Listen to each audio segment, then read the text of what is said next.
Hidimbi was Bhima's first wife, who was an asuri, a demoness. She fell in love with Bhima and wanted to marry him. At that time, the Pandavas and Kunti were roaming in the deep forests, having escaped Duryodhana's murderous design in the form of the wax palace. She knew that her brother, who was the king of that forest, would never allow her to marry a human. In fact, he wanted to eat up those 6 humans who had strayed into his territory. She gave Bhima the special weapon to kill her brother and told him the secret to kill him. Thus it was with her help that Bhima killed the demon. And as Bhima was fighting her brother, she was keeping watch over the sleeping Kunti and her other 4 sons, lest some harm befell them. She pleased Kunti with her grace and manners, and an already grateful Kunti blessed her marriage with Bhima. They had a son, who was named Ghatotkach. Soon the Pandavas left, and Hidimbika stayed behind with her son. Then the Pandavas married Draupadi. They returned to Hastinapura with their newly married wife. Soon they were given half of the kingdom, and Yudhishthira became the king of Indraprastha. He decided to perform the Rajaswiya Yagna. The great sage Vyasa pronounced the mantras to light the homa fire, but the fire didn't appear, which surprised Durvasa and other sages. The sage Narada said that this happened because Yudhishthira was childless, and the gods would not bless such a religious effort by such a patron. Then they thought of Ghatotkacha. Vyasa maintained that since the Pandavas were the 5 manifestations of the same essence, Ghatotkacha was Yudhishthira's son, too. Krishna asked Bhima to invoke his son. As Ghatotkach prepared to leave for Indraprastha, he asked his mother what gifts he should take with him.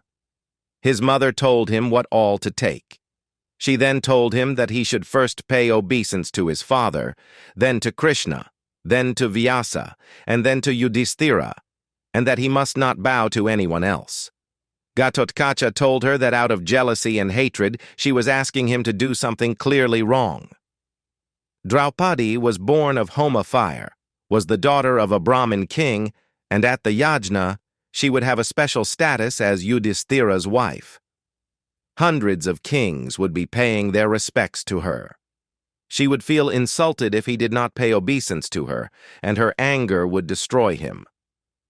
Hidimbika told Ghatotkach that he had been ritualistically appointed king of that forest, and as such was like a god to the humans. Besides, with her 5 husbands, Draupadi was nothing but an immoral woman, and paying respects to such a degraded person would only affect one's longevity. But she noticed that Ghatotkach was afraid, so she decided to accompany him. Ghatotkach did as his mother had told him. Draupadi felt humiliated, and she got very angry. She shouted at him that she was an exceptional person. She was the queen of Yudhishthira. She was the daughter of a Brahmin king, and her status was far higher than that of the Pandavas.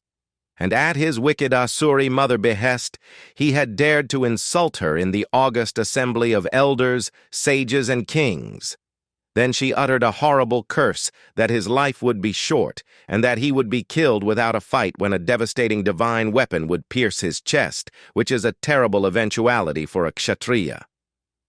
Hidimbika was waiting at the door, since it was improper for a woman to be in an assembly of males, almost all of whom were strangers to her. But she couldn't control herself when she heard Draupadi's curse. She rushed to her and called her a wretched, sinful woman. How could a virtuous woman have 5 husbands? She asked.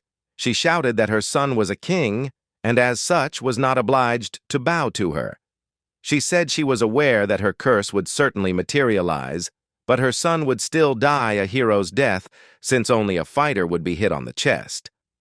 Then she asked her how, being his stepmother, nevertheless a mother, she could utter such a terrible curse on her son, who was still a boy. She said she couldn't even curse her, because she was childless then. But one day she would have children, and she cursed that all her 5 children would be decapitated at the age of 7.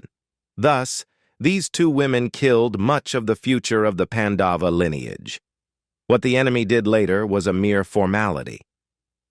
As the two women quarreled, Krishna asked Vyasa to tell him how the curses were going to materialize by looking into the text in Tohara Shastra, as Vyasa already knew the past, the present, and the future. As the entire assembly listened, Vyasa told Krishna that there would be a terrible war between the Kauravas and the Pandavas. In the night of the second day of Drona's commandership, Karna would invoke a divine weapon that could not be countered. Seeing this, Krishna would ask Ghatotkacha to hide behind Arjuna's chariot, which he would do. As Karna would hurl it at Arjuna, Hanuman, manifest on the top of Arjuna's chariot, in a flash would push the chariot into the nether world. The weapon would thus hit Ghatotkach on his chest and kill him. Krishna then asked Vyasa, how would Hidimbaki's curse materialize? The sage told him that, as mentioned in the text, after the fall of Duryodhana, he, Krishna, would go to Dwarika with the victorious Pandavas, leaving behind Draupadi's children and Drishtadyumna in the battlefield to rest there, thinking that with the enemy routed, the place was entirely safe for them. That night, Duryodhana would appoint Aswastama as his commander, and Aswastama would go to the Pandava tents that same night and kill the sleeping Sikandi, Drishtadyumna, and Draupadi's children, thinking that they were the Pandavas. He would bring the severed heads to Duryodhana. In the morning, when Duryodhana would recognize the severed heads, he would be terribly upset. Looking at those faces, the grieving Duryodhana would breathe his last. Krishna then comforted the two women because he knew that these events would happen anyway, and they were just playing out their parts.